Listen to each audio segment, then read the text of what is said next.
Father in heaven tonight, as I said I would be world heavyweight champion. In the tradition of Lou Thesz, in the tradition of Jack Briscoe, of the Briscoe brothers, of Dory Funk Jr., of Terry Funk, the man who'll never die.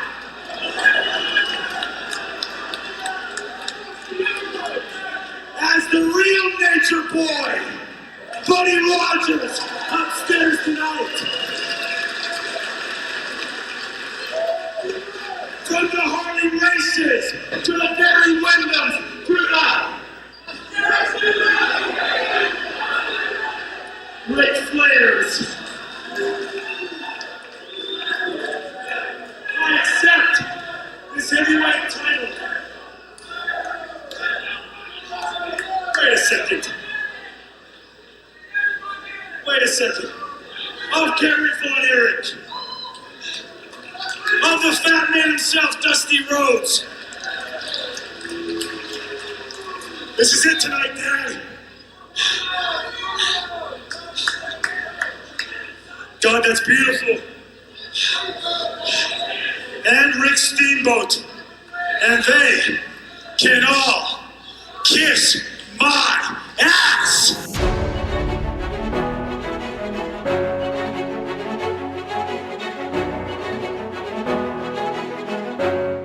Get ready to go inside the ropes like you've never been before and watch the most famous and infamous matches in wrestling history along with legends of the squared circle.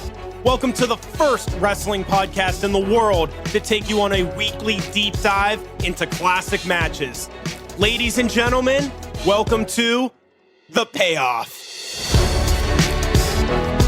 What in the hell is he doing? This is Tom Healy, and as always, I am joined by my co-host, Jeffrey Ryan. Jeff, I am so pumped because we are going to be talking about one of the most pivotal wrestling moments in our lifetime on the 25th anniversary of it happening. It is the night Extreme Championship Wrestling was born. But first, Jeff, how the hell are you doing? Man, this week is only getting more exciting because we head to Chicago and StarCast in about 72 hours, and we have just a packed schedule while we are there. So on top of that, we just keep cranking out great episode after great episode. And after all the prep we've done for this one, and I think some of the talking points we have lined up, I'm going to say it, I think this could be one of our best episodes yet. So for all of our listeners out there, as we always say, thank you. We can't say it enough. Couldn't do this without you.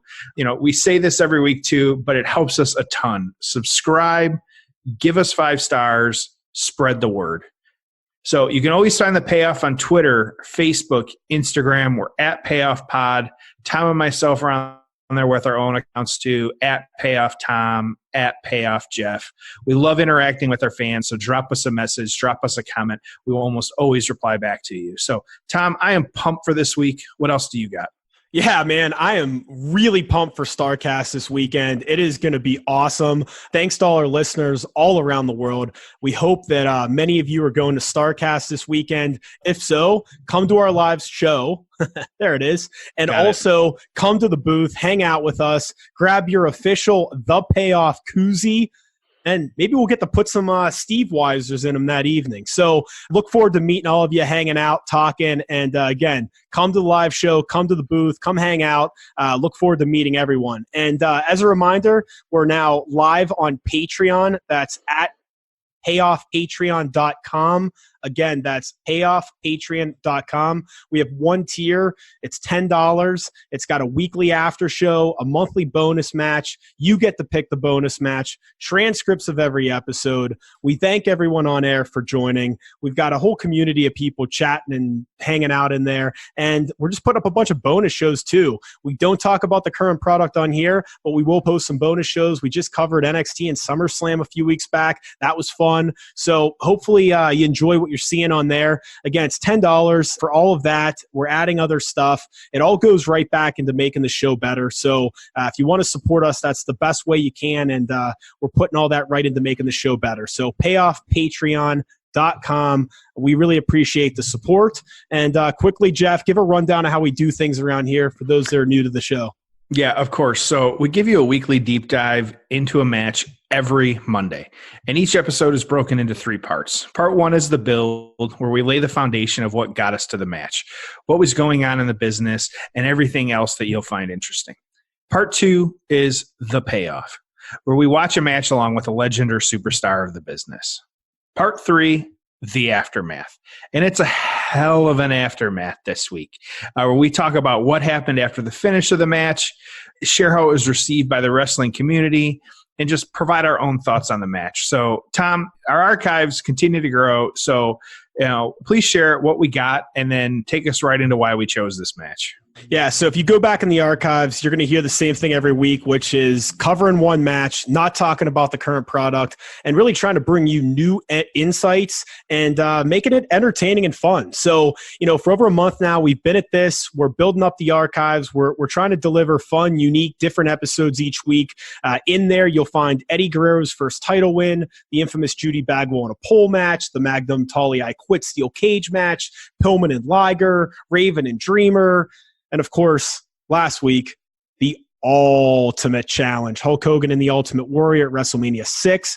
And we watched it along with the guy who first trained the Warrior, Rick Bassman, who had some awesome insight. So the archives are loaded with stuff, and we're working hard to make it better and better every week, but there's some great stuff in there. So with that being said, Jeff, the reason we're here, if you had to rank your favorite episodes, it'd be like ranking your kids. You can't do it. You shouldn't say it. It's not right. But I think this may go down as one of our best episodes yet. Picking this match was a no-brainer. It's awesome. It's incredible. It's pivotal. It had such a huge ripple effect on the business for years to come. And it happens to be on the 25th anniversary of it happening. And we get to watch it with the man who's responsible for the moment, Shane Douglas himself. Jeff, what more can we say? Happy anniversary. It's a big deal. So I will admit I knew the throwdown of the belt, but I don't think I had any real clue about exactly what it meant on a larger scale. Doing all the research, like you said in the opening, this was just one of the most pivotal moments in sports entertainment and wrestling. This was one that was been in our list that we wanted to discuss, I think, since before we launched. This was one that you and I were discussing for a while. And, I was excited, but I really didn't get really amped until after we interviewed Shane Douglas and heard what he had to say. Then it was just finding the right time for this one. And even that became easy when we realized there's no better time than the 25th anniversary. So I want to move us along here and get us to the good stuff. So let's talk the build. Would you say that you're extremely excited to talk about this match? Let's get to the build. You got it, buddy. All right, so here we are with the build. Let us set the stage for you.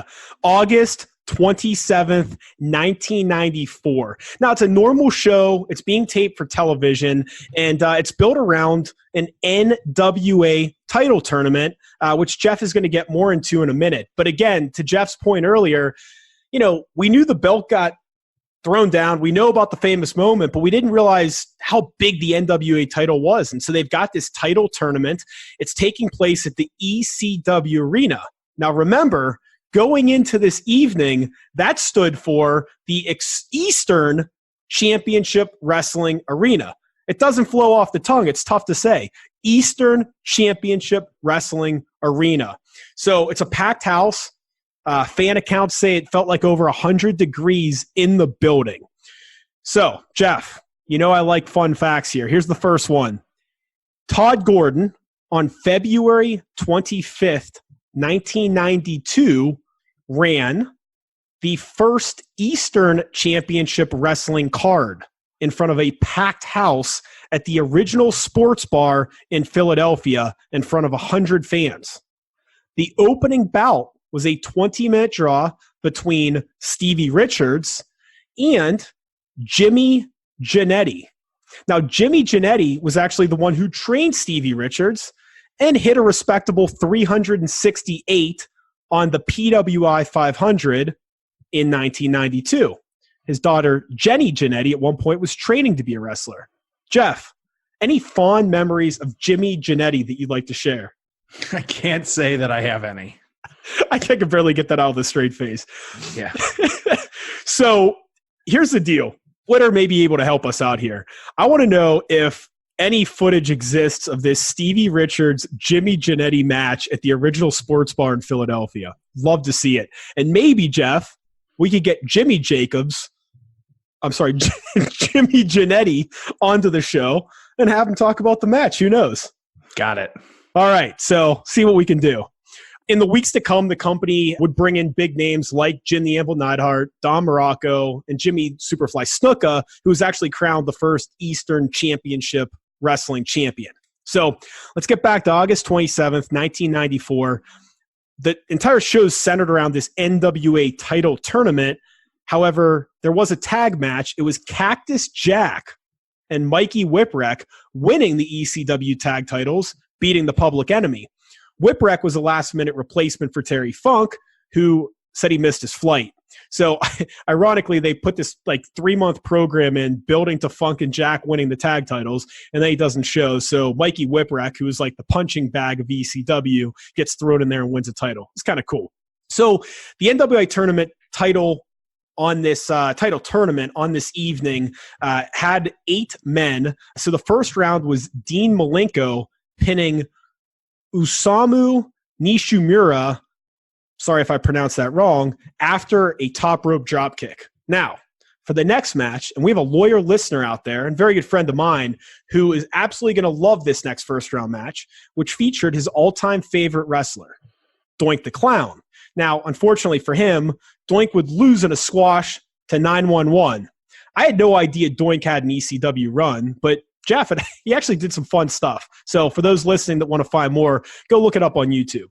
Third tournament match was Shane Douglas beating the Tasmaniac, said to be a brutal match. And then Douglas would pull on Taz's tights for the victory. So apparently a good match there. And then the final match, which a lot of people said was the best of the night, was Too Cold Scorpio beating Chris Benoit. Really cool. I bet that was fantastic. Second round, Scorpio beats 911. And then Douglas beats Malenko, which gets us to Douglas versus Scorpio. So, it's one of the things that's fun about doing the show, Jeff, is when we look at the other things that are happening in the industry at the same time as the match we're covering. So we have this crazy stuff happening in ECW. Over in WCW, they just had Clash of the Champions headlined by a new wrestler to the promotion by the name of Hulk Hogan against Ric Flair, which I didn't realize was actually the most widely viewed match ever on cable at that point. Pretty cool. WWF's got SummerSlam 94. The good thing on that show was Bret and Owen in the cage. Fantastic world title match, great feud. But then we also had Taker versus Taker in what was a disaster. So just a wild time in the business. Things are starting to take shape. I mean, this is like before ECW's known. This is before the Monday Night Wars, but still some really interesting stuff happening. So, Jeff, lay the groundwork for the build. What's happening on camera and behind the scenes, and how do we get to this NWA title tournament? Yeah, so the NWA World Heavyweight Championship was the highest title one could win for the National Wrestling Alliance, which was the NWA. So I will always like trying to paint like a timeline to give some perspective. So the NWA and this title had been in existence since about 1948. It's over 70 years ago. Doing my research, there was some info out there that the origins of the belt and being like a world heavyweight champion actually dated back to 1905. So it really depends on probably who you talk to and kind of what you look up, but it could almost be, 120 years old if we really want to go there. So I'll say this, because as we talk about this match and go through the build and the aftermath, there was nothing more prestigious than this title at the time. It was the top of the mountain. So fast forward to the 90s. The NWA title was vacated. This was because at the time, a WCW employed Ric Flair that he had to give up the belt because WCW was an affiliate of the NWA. And because of behind the scenes, really just politics, it caused them to split and go their different ways. So the WCW employed Flair could not hold the NWA belt.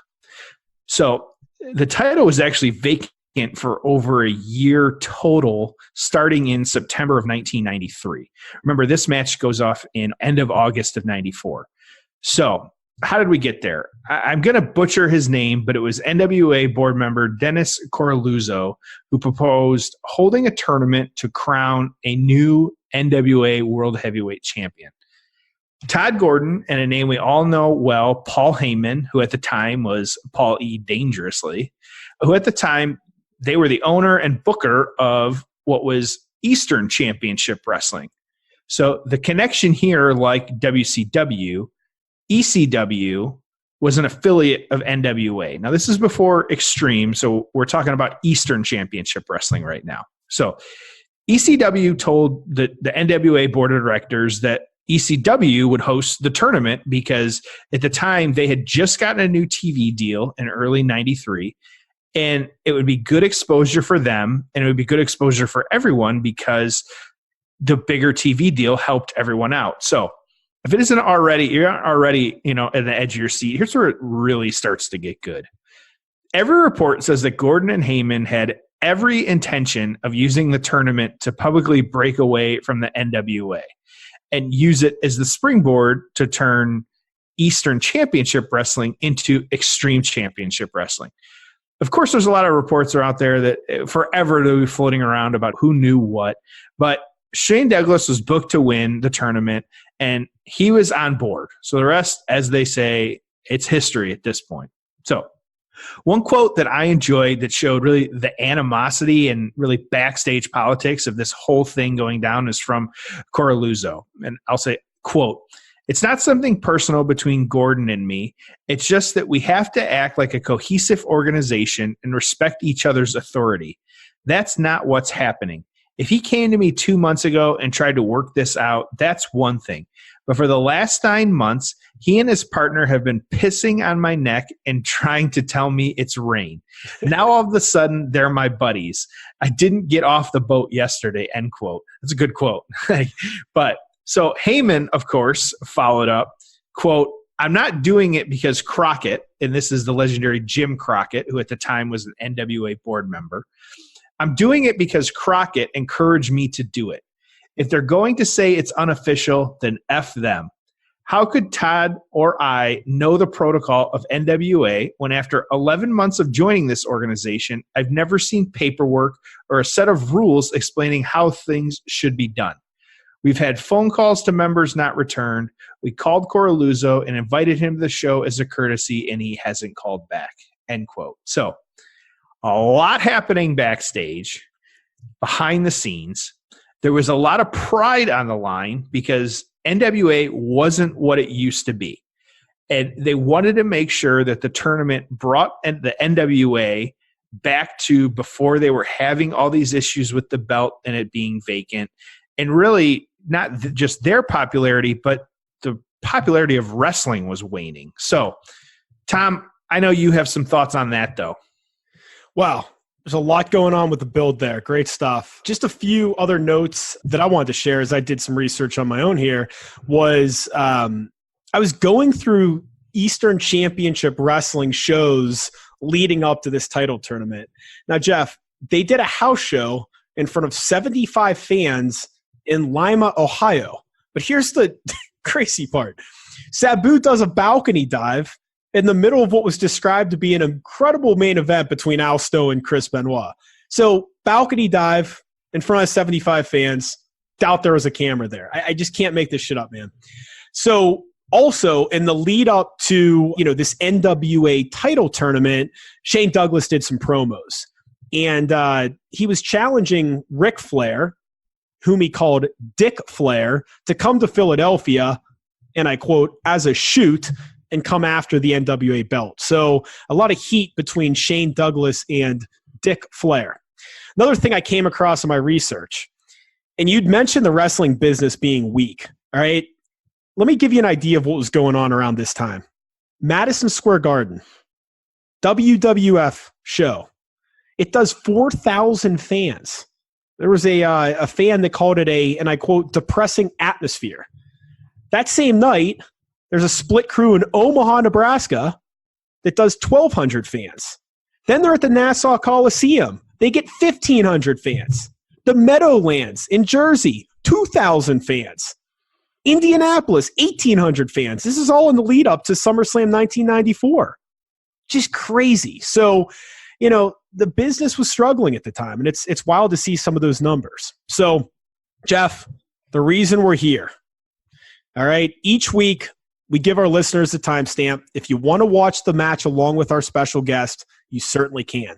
If you can't because you're in the car or at work or wherever you might be, you can always go back and watch it later. But if you want to watch it live with Shane Douglas, WWE Network, this is the August 30th, 1994 edition of ECW Hardcore TV. And we're going to be at the 26-minute mark on the nose. So again, that's August 30th, 1994 edition of ECW Hardcore TV. It's on the WWE Network. And when we come back from break and you hear the ding, ding, ding, you can hit play at 26 minutes if you'd like to watch along with Shane McMahon. Shane Douglas. Jeez, I'll tell you what, man. You're best in the world. I know, right? We have to stop drinking while we're recording these. Calm down. I know, I'll tell you. All right. So again, 26 minutes, Hardcore TV, 8:30:94. If you want to watch it along with Shane Douglas.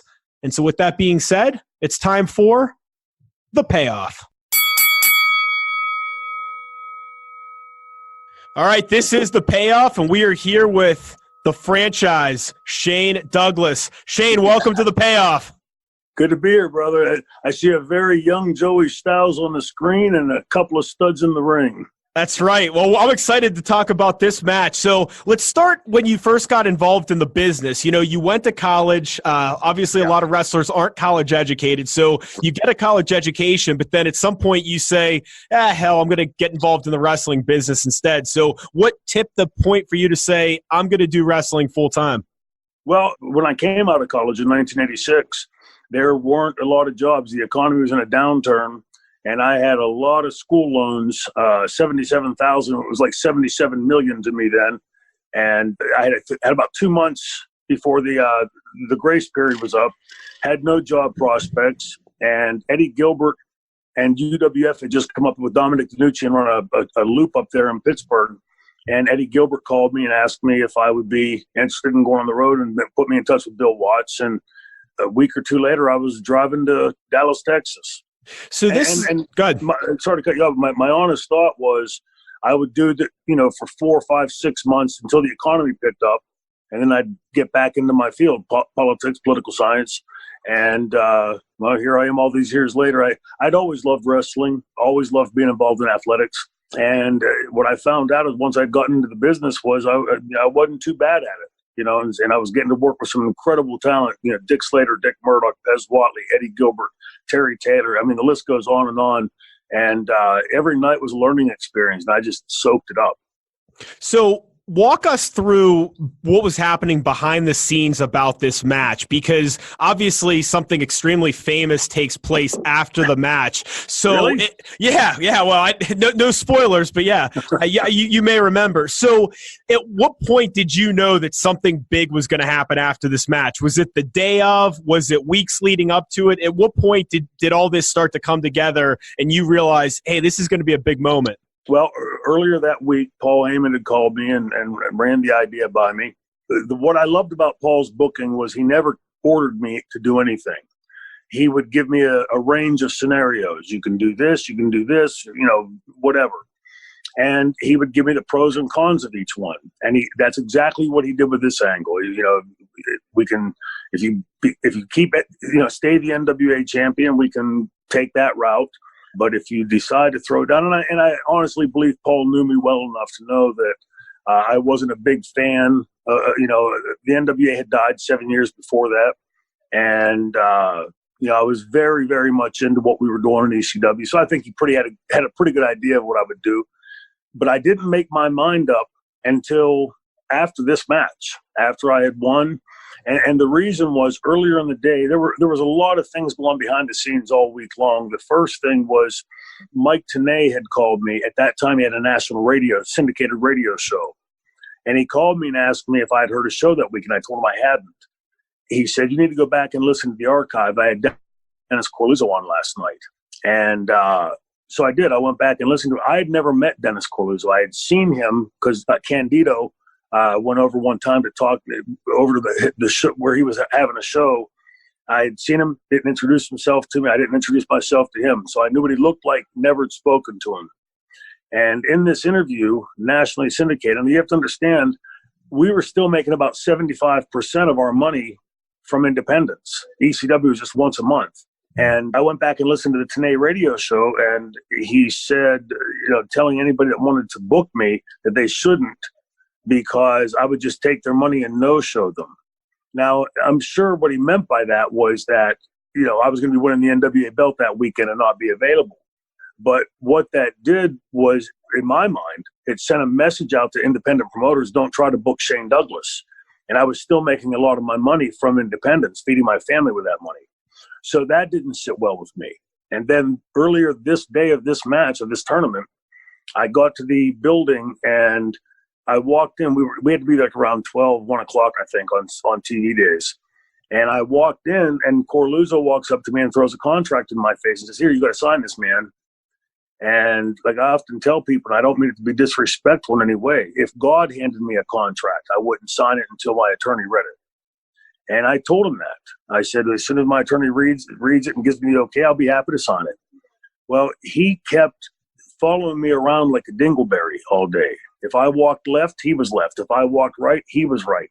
What blew my mind, and all day long, just so you understand, all day long I'm thinking, I'm going to do it. I'm not going to do it. I'm going to throw it down. I'm not going to throw it down. I was back and forth all day. And I went into the bathroom to do the worst of the two, 1 and 2. And I come out of the toilet stall, and he's standing outside the stall and hands that contract to me. And I went to Paul and I said, you better get him away from him to break his neck. He was really starting to tick me off at that point. And so if you watch closely here at the end with what we all know is coming, when I make up my mind is when I look over at Corluzzo and I see him looking at me and knowing what he had said that week and all he had done that day at the building. And when I say, here we go, Dad, and I throw the belt down, I think I throw the belt down first and then say, here we go, Dad. It just rolled. Not a word of that was pre-planned. But before we get to that, I'm watching this match as it's going on. The setup on the building was about 114 degrees. It was a hot August Philadelphia summer night, and the no AC in the building. As you can see, the building is packed to the rafters. The TV lights back then, we didn't have red cameras that you could shoot in just regular daylight. We had to light the place up like the sun, and so it was extraordinarily hot. And I had already wrestled twice. I had 2 pretty tough matches with Taz was the first, and I think D. Malenko was the second, which this preceded, of course, us having the triple threat or forming the triple threat. And so, Scorpio, who's an incredibly, I believe, an incredibly underrated talent, he was ready. He was ready to go, and Scorp could go when he wanted to. So I knew I had to really get my laces tightened up, because I couldn't go out there and say it's my third match. It's hot. I'm blown up. Let's take it easy. We had to deliver something that was worthy of an NWA title tournament. And as you can see, Scorpio is doing a phenomenal job in this match. Uber professional. So you'd alluded to a little bit earlier, but tell, especially the younger listeners, explain what ECW was leading into this match. Well, we were still a very small company. We hadn't yet become the legend that it would become. It was ECW, Eastern Championship Wrestling. The company was bought by Todd Gordon from, what was the guy's name? Anyway, it was a small company called Tri-State Wrestling. And they changed that name to Eastern Championship Wrestling right around the time, I can't remember if it was before or after the sale. And, we slowly started building. For the first 2 or 3 months, the ECW arena, that's this building at the corner of Swanson and Rittner in Philadelphia, we would go outside and stand there on the parking lot. There was a great big warehouse store next door, and we would stand there and we would hand coupons to people, free beer and hot dogs. Come in tonight to watch wrestling, free beer and hot dogs. And that was for about a month or two, and from that point forward, it got hot. And, we started realizing that every time we had an arena show, it was packed and the people were rabid. And the legend just began to slowly grow. That was the only reason I believe that at that time, Eastern Championship Wrestling was a member of the NWA. And the NWA was trying, as we've heard a million times since, and right now Billy Corgan doing the same thing, trying to relaunch NWA that had been done for 30 years. It never works, but it's been always tried. So we were the only member that was hot, that had these kinds of crowds.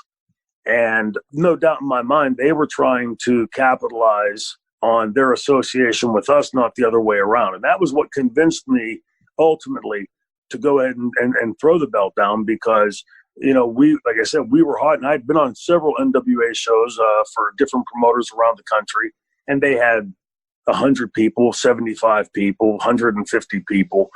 Never before in my career had I seen the kind of energy that we were seeing in the buildings at the ECW arena. And so there was already at this early point, there was a real feeling that something special was building here. It hadn't become the legend it would become. It was nowhere near as big as it would get. But in these early days, there was a lot of excitement in the dressing room.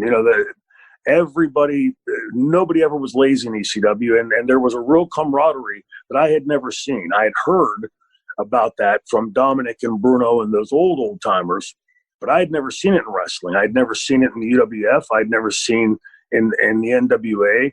I'd never seen it in WCW. You had little friendships and stuff, but never the camaraderie that I'd heard Dominic and Bruno and those guys talking about. And that wasn't until ECW. There's Big Rosie on the left side of the ring. He passed away some years ago, one of our big security guys. He was a monster of a man, great guy. What was it like backstage? Where did you guys all huddle up in this building? I mean, were you guys in one room, hot room together? What was the setup like? Well, right here to the left, the ring post right there, that was the entranceway. We had two curtains, and back behind that area was just an wide open stage area. At this time, the building was a bingo hall, and it was a storage space for the Philadelphia Inquirer newspaper. So all the extra newspaper, there was an ancillary room off to the side, to the left side of the screen, behind the wall, where they would store the old newspapers that didn't sell that week.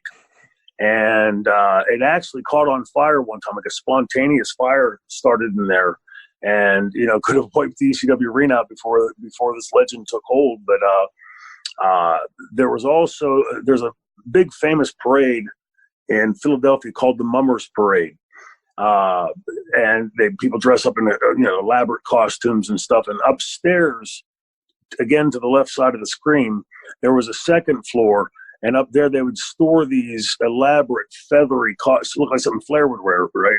These big elaborate costumes with gaudy colors and big masks and heads and things. So it was sort of like an all-purpose building, and it ended up being perfect. That bingo hall, like Vince McMahon used to try to always call it whenever I was up there on that ill-fated trip. When you work for the bingo hall company, well, in my long career, if I had a choice to work in any arena around the building, I would take this bingo hall right here. The energy in that building was amazing. The fans were amazing. The energy of the people that you were working with was amazing. It was just like you could do no wrong in that building. It's like every time you swung, you hit the fences. It was great. Here we go. Yeah. And then now, at Belly to Belly is textbooks. If you go back and watch, you can see, if you slow-mo it, as taught by Magnum TA, a perfectly executed belly to belly is hips lower than your opponents, up on the balls of your feet, look back over your head until you see the mat, and then you twist and turn and put the shoulder into the chest area. Scorpio was the kind of guy that I could do the run. Magnum, if you remember, used to do it as his opponent was coming off the ropes in one fell swoop. It got for me to do that, with guys that were a lot bigger than me a lot of the time. And a lot of the times, some of those guys, even the guys smaller than you, didn't have the timing. They would, stutter step or something. And you see Scorpio do something here on the microphone where, he congratulates me and says, but I want to, a shot back at you. That is, like the old timers used to tell us, think, shoot, but work. if it were real, what would you do? You wouldn't walk over after losing a match, especially a big tournament like this, and say, hey, I'm happy for you, kid. You'd come over and say, hey, you got me tonight, but I want a shot back at it. Totally legitimized it in my book. And, now I know I've got this promo to deliver. And for me, the one thing that I wanted to do was, because I've been a lifelong fan of the NWA, I wanted to make sure that I hit all the big names of the people that I really respected. And the problem was, again, in the heat of that building, and, you can see I'm blown, I couldn't remember the names. I had a couple in my head, and then all of a sudden just went completely blank.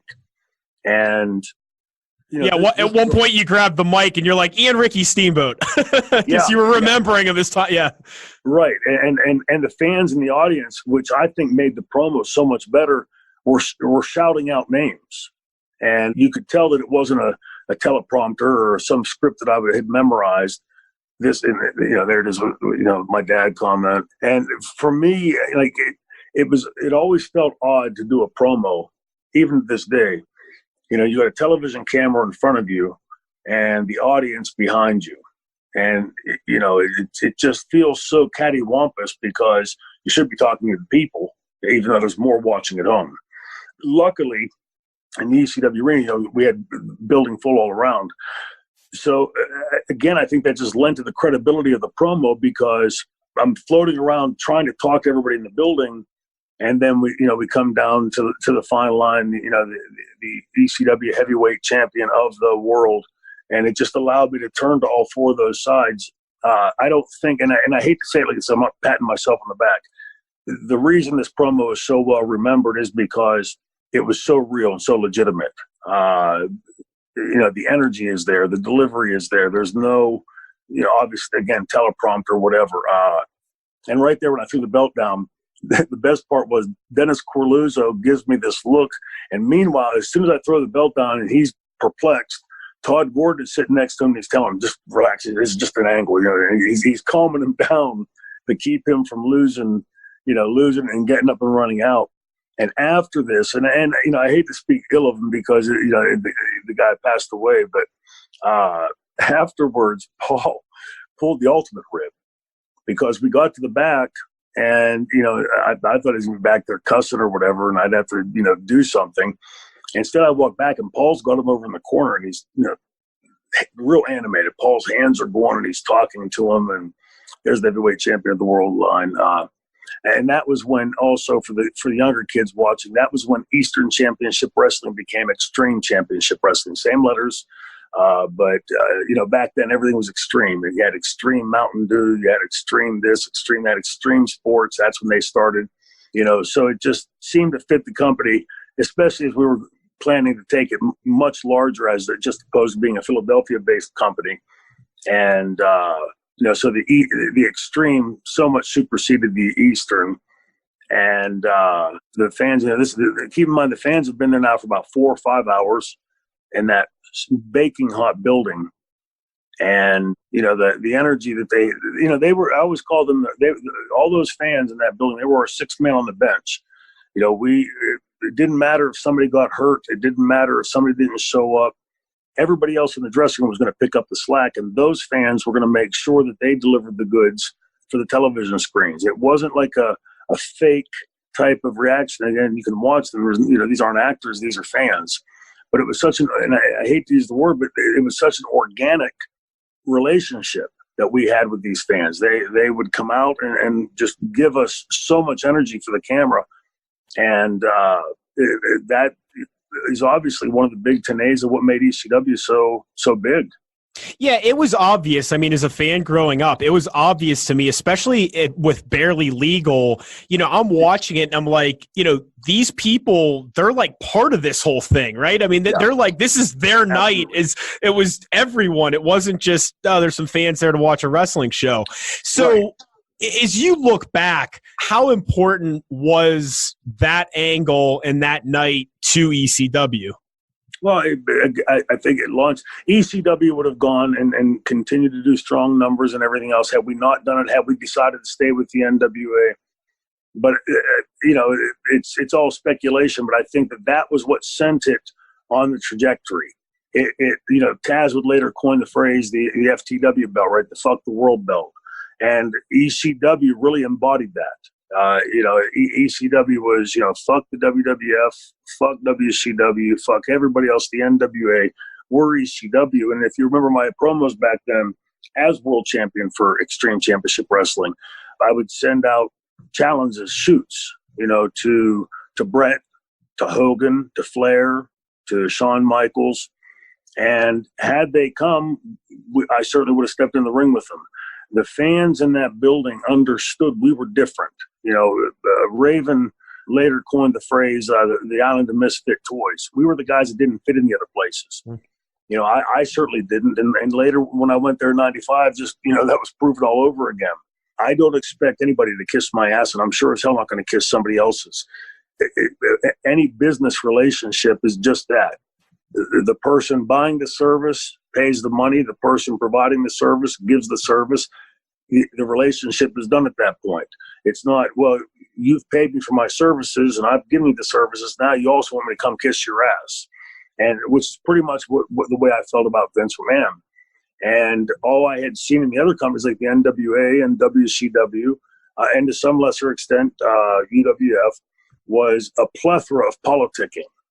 It was like being involved in a national convention for one of the Republican, either the Republican or the Democratic Party.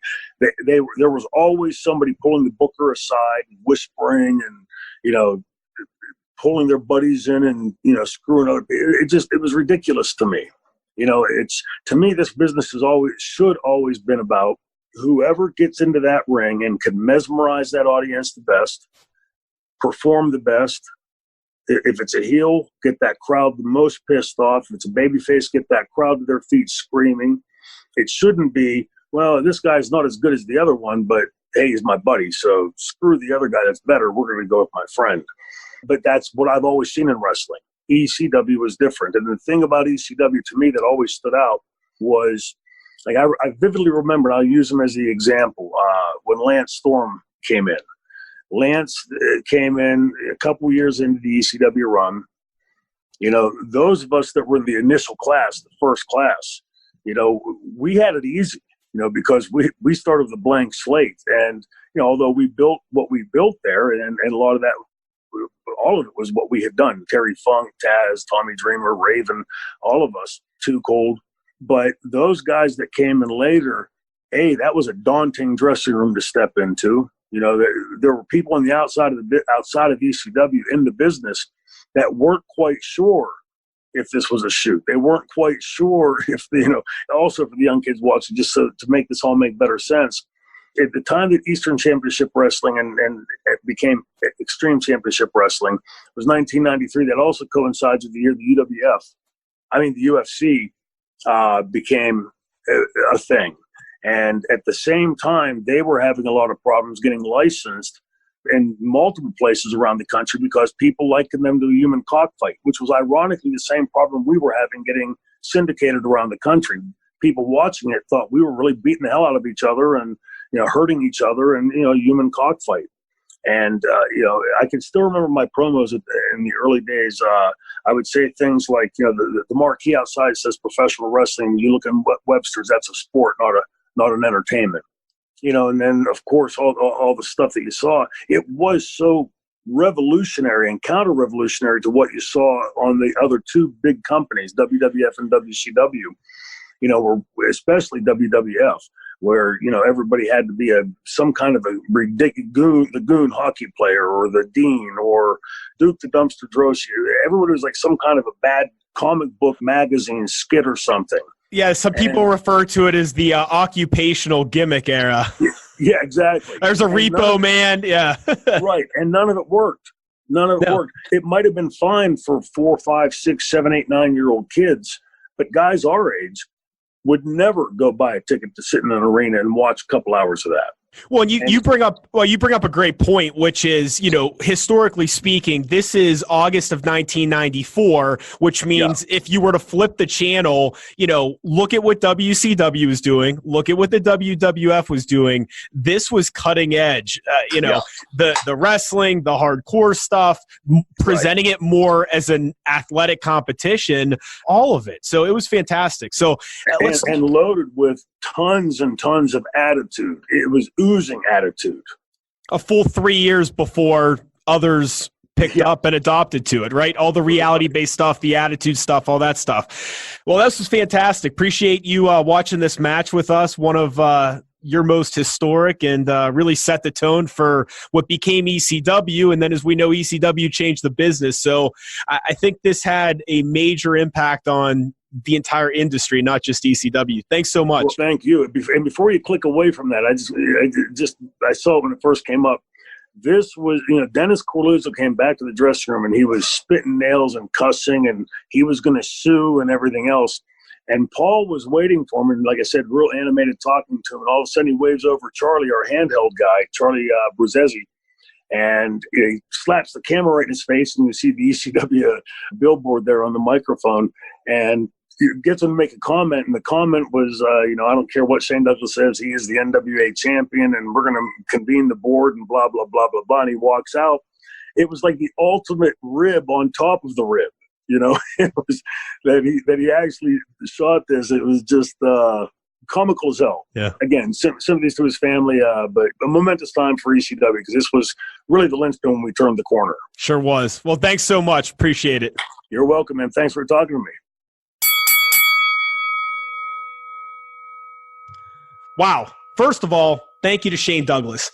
He was a fantastic guest, shared some great information, and it's just an absolute pleasure to hear, his side of the story and his insight while we watched everything go down. So, Jeff, my first thought when I watched this, sometimes in wrestling, you're witnessing history, right? Hogan Andre, the boyhood dream coming true. The Austin era has begun. The streak is over. But this was something I don't think people realized how big it was going to be, right? It took time to really understand it and to look back and realize how pivotal of a moment this was. So, man, the effect it would have on the business was so huge. And you just, even if you knew it was a big deal or thought it was a big deal, you never would have thought it was this big of a deal. So the other thing I loved was, Shane's promo. Obviously, it wasn't scripted. It was raw. It was authentic. It was real. And I just think it's so much better when it's partially or completely based in reality, not this fictitious stuff that's scripted. It's written by a writer who's writing it for someone pretending to be something they aren't. And unfortunately, that's a lot of today's product. So, Jeff, what did you think about the payoff? Yeah, the promo following the match is just, it's more historic than the match itself. We'll just call it what it is. There's just no denying that. The match had some decent moments, so it worked like as the final match of the tournament. But the promo just outpaced everything about the match. So, Tom, are you ready for the aftermath? I sure am. It's a good one. So let's do it. All right. So after being handed the NWA World Heavyweight Championship belt, Douglas threw down the title and instead picked up the ECW Heavyweight Championship. You heard part of it in the open, and I'm just going to read what he said because you can't describe it. You just have to hear it. So, in the tradition of Lou Thez, in the tradition of Jack Briscoe, of the Briscoe brothers, of Dory Funk Jr., of Terry Funk, the man who will never die, as the real Nature Boy Buddy Rogers upstairs tonight. From the Harley Races to the Barry Windhams to the Ric Flairs, I accept this heavyweight title. Wait a second. Of Kerry Von Erich, of the Fat Man himself, Dusty Rhodes, this is it tonight, Dad. God, that's beautiful. And Ricky Steamboat. And they can all kiss my ass. So at this point, he threw the first belt on, and he continued. Because I am not the man who accepts a torch to be handed down to me from an organization that died, RIP, 7 years ago. the franchise, Shane Douglas is the man who ignites the new flame of the sport of professional wrestling. So this is where he picks up the ECW belt. Tonight, before God and my Father as witness, I declare myself the franchise and the new ECW heavyweight champion of the world. We have set out to change the face of professional wrestling. So tonight, let the new era begin. The era of the sport of professional wrestling. The era of the franchise. The era of the ECW. So, Coraluzzo. You were good, but I like Shane's version better. I'll never be that good, but thank you. So Coraluzzo, remember, as the board member who introduced the idea of the tournament, said that what Douglas said was just, quote, a disgrace. That he would actually move to have Douglas stripped of both championships. So that all went down immediately following the show on August 27th, not immediately following the match on August 27th. So on the next episode of ECW Hardcore TV on August 30th, Todd Gordon delivered a promo stating that Eastern Championship Wrestling had withdrawn from the NWA and is now Extreme Championship Wrestling, and that they would recognize Shane Douglas as its world heavyweight champion. So, and here I will quote him in the promo. It said, "I listened with great interest as the representative of the NWA Board of Directors took it upon himself to inform you that they have the power to force NWA Eastern Championship Wrestling not to recognize the franchise, Shane Douglas, as a world heavyweight champion. Well, as of noon today, I have folded NWA Eastern Championship Wrestling. And in its place, we will be ECW, Extreme Championship Wrestling. And we recognize the franchise, Shane Douglas, as our world heavyweight champion. And we encourage any wrestler in the world today to come to the ECW to challenge for that belt. This is the ECW, Extreme Championship Wrestling, changing the face of professional wrestling." So just good stuff. So the then Eastern ECW Tag Team Championship and ECW Television Championships were then renamed the Extreme ECW World Tag Team Championship and the Extreme ECW World Television Champion. So going back to close the loop, if you will, the NWA World Heavyweight Championship, which I feel like at this point we've forgotten about, like, by the way. So the NWA World Heavyweight Championship was, again, vacant. So it remained vacant until November 19th of 1994. So it was Chris Candido who, through, of course, another tournament, won the belt after it was vacant for a total of about 14 months minus the 3 minutes that Shane Douglas had it. So, Tom, we've not told a story like that. There's a lot of nuance to it. There's a lot happening. We tried to cover as much of it as possible, but I know you have some additional thoughts on the aftermath. I mean, all of that is just awesome, right? It's just all great stuff. The promos were fantastic. It's just great. Loved it. So a couple other things in my notes. I thought it was kind of funny. So a few days after this double cross, Douglas appears on a radio show saying, this is all spontaneous. I made this decision after the match. Now, at the same time on a different radio show, literally same day, right? Heyman appears on a show saying, oh, yeah, it was planned weeks in advance, and it was truly a double cross. So I don't know, Jeff, maybe having 40 writers in a room just keeps everyone better organized from a storyline standpoint. I don't know. But really good quote I came across from Heyman was, I was looking for an accurate description of our product from the day I took over in September 1993 and decided on the name Extreme sometime around March or April of 94. So a few months before this match took place. And, by the time that Shane did this, the Extreme Championship Wrestling was already ordering graphics and banners and ring aprons. So that was already being worked on, which was kind of funny. the whole thing with Shane, calling himself the franchise, being the franchise, saying he wanted to be the face of the company, it wasn't a gimmick. He really was. And I love this quote from Paul Heyman. I'm going to read it. Again, a lot of quotes today, but there's just a lot of good stuff that we want to make sure we capture. So here's what Heyman had to say. If you looked into the future of ECW, Taz could have pulled that off, but he wasn't ready in August 1994. Terry Funk throwing down the NWA title would have been very controversial since he was a former NWA champion. But we were branding the future, and Shane Douglas was being presented as the future top guy in the business. The Sandman could have done it, but his persona was more of a brawler than a wrestler. Shane Douglas's whole persona was the big man on campus, the quarterback of the team, the franchise player of not just ECW, but of the entire industry. On that particular night, under those particular circumstances, the only person that made sense to me was Shane Douglas.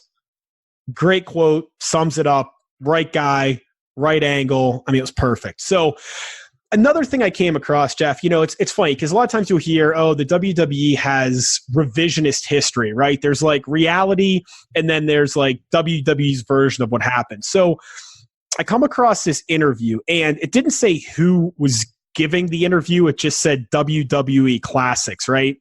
So this guy or gal from WWE Classics says, and I quote, "That moment of throwing down the NWA title should have catapulted Shane Douglas and made him a major star, but in retrospect, that turned out to be the pinnacle of his career. He never really burst through, other than a short-lived run as Dean Douglas in WWE. Why do you think Shane Douglas never soared higher after that night?" End quote. So again, they're just making stuff up, right? Shane had this incredible ECW run. He was fantastic. He had a pretty good run in WCW and did interesting things. Bad Dean Douglas gimmick. That certainly wasn't something that he wanted to do. But again, just interesting, right? That it was like, this is the pinnacle of his career when he went on to do some really awesome stuff. Now, Jeff, another piece of trivia for you. Assuming that you're going to count the WWECW thing as being actually part of ECW, assuming you're going to do that.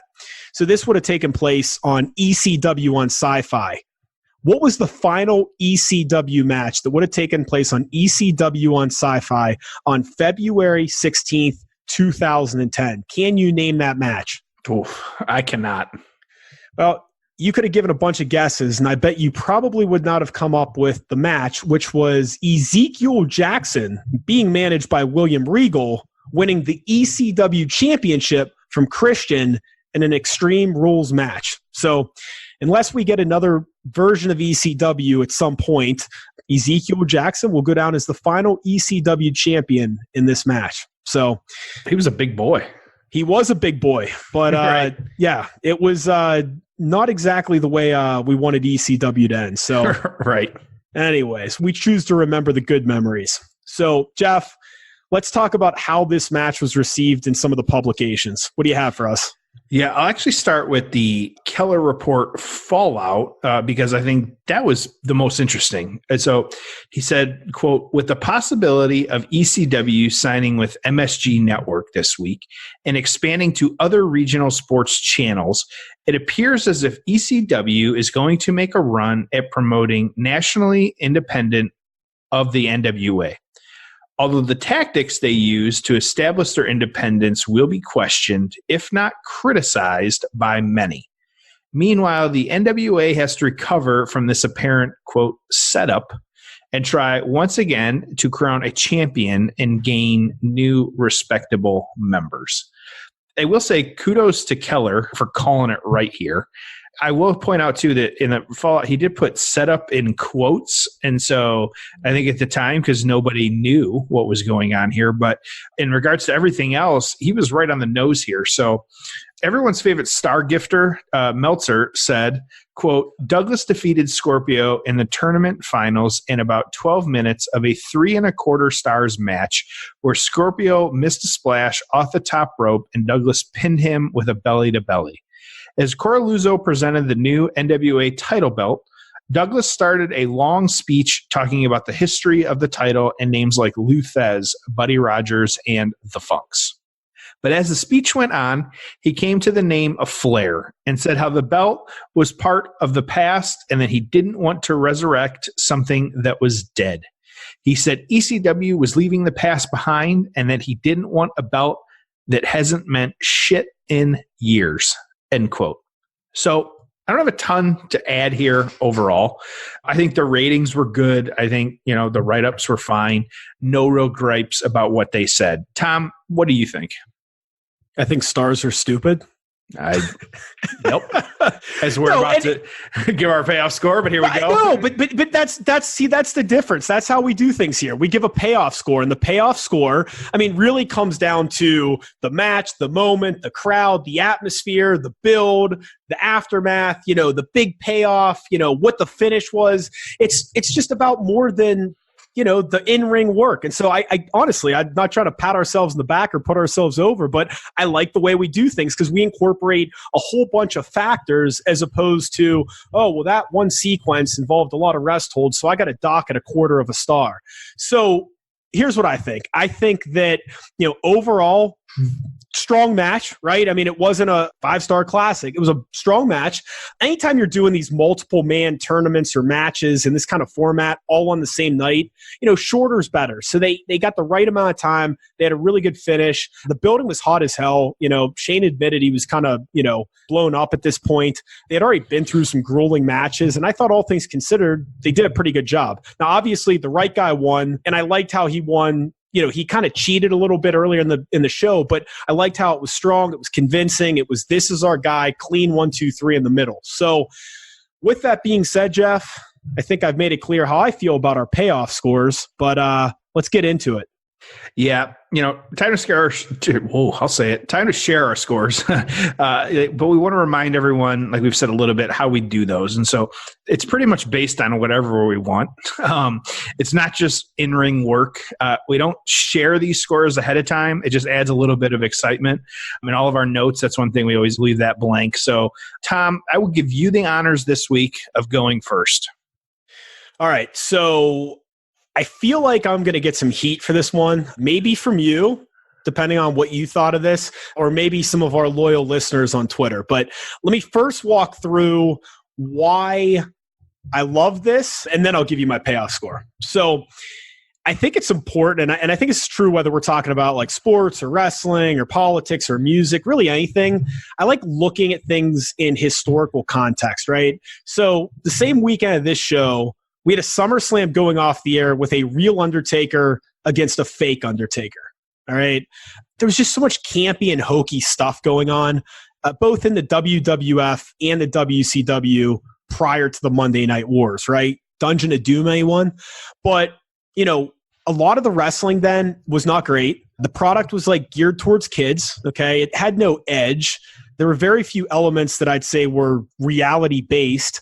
I guess unless you think your accountant and garbage men are sports entertainers, then maybe you love this era. But, for me, it just wasn't the best era in wrestling. So while all this is going on, while, MSG's drawing 4,000 people, there's a lot of issues that, are happening in the business. We get a legitimate swerve. We get a shoot promo. We get this hardcore wrestling.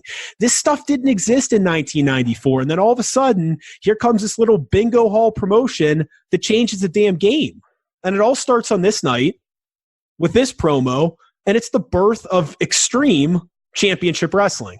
So I know we'll talk about it a lot in future episodes, but so much of what we saw in 96, in 97, and honestly, up until today, it's rooted in ECW.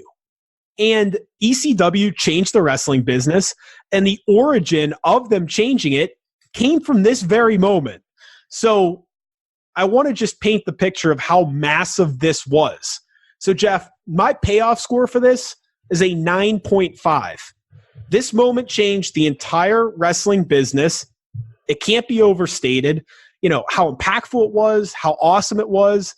And I don't know if people felt it at the time, but looking back and seeing how the last 25 years have played out, this certainly seems like a pretty damn big deal and a pretty big moment that paid off in a serious way. So, Jeff, agree with me, disagree with me. What's your payoff score?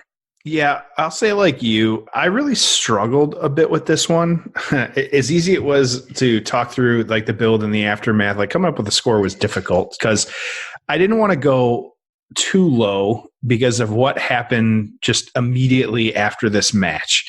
But I also don't want to go too high because the match itself wasn't just out of this world. So, and I struggle to even call this just like a work shoot because it was bigger than that. It started just a whole new genre of wrestling and put a lot of these superstars on the map for their styles and just these, this type of promotion and these types of matches. It wasn't a thing. And so it really started something that people weren't talking about up until this point. And so because of that, I'm going to go with a 9. I think that the match itself was mediocre at best, maybe a little above that, but you just can't, as much as I think about it, and even as we talk about it, you can't overlook the greater implications. It extends far beyond just this one match to what we currently watch and the stories that we're told. So, at the end of the day, Tom, that's my score. I consider myself, sports entertained, and not because of this match, but it has helped me to enjoy so many other wrestling stories, matches, events because of what it did. And I didn't even fully realize that until we really sat down and started looking at this one. But, I can't overlook that now because of what this match did. So final thoughts as we get out of here? Yeah, just again, I mean, you look at so many things that happened in wrestling that were extreme or reality based. And is every single thing that happened attributed to ECW? No, but they had an influence, probably a significant influence. It all starts with this night. And that's why I just think this was so fantastic. So as I said earlier, man, it changed the game. And that's about all I can say. So other than that, Jeff, I don't know. I think that's it. Why don't you take us to the finish?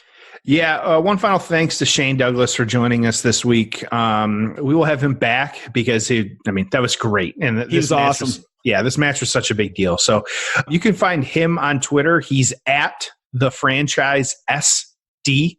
That's at the franchise SD. So again, this week, come find us at StarCast if you're going to be there.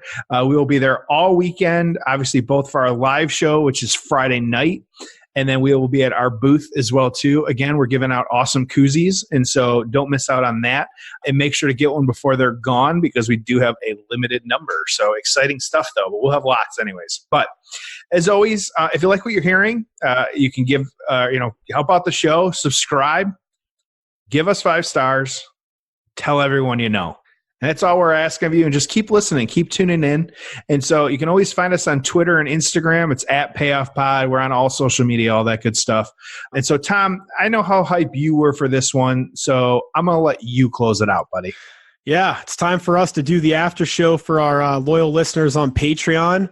We look forward to seeing everyone at StarCast and meeting you, and hopefully you come to our live show and check it out and enjoy it. So, thanks as always to everyone for their support. And with that, this is another episode of The Payoff.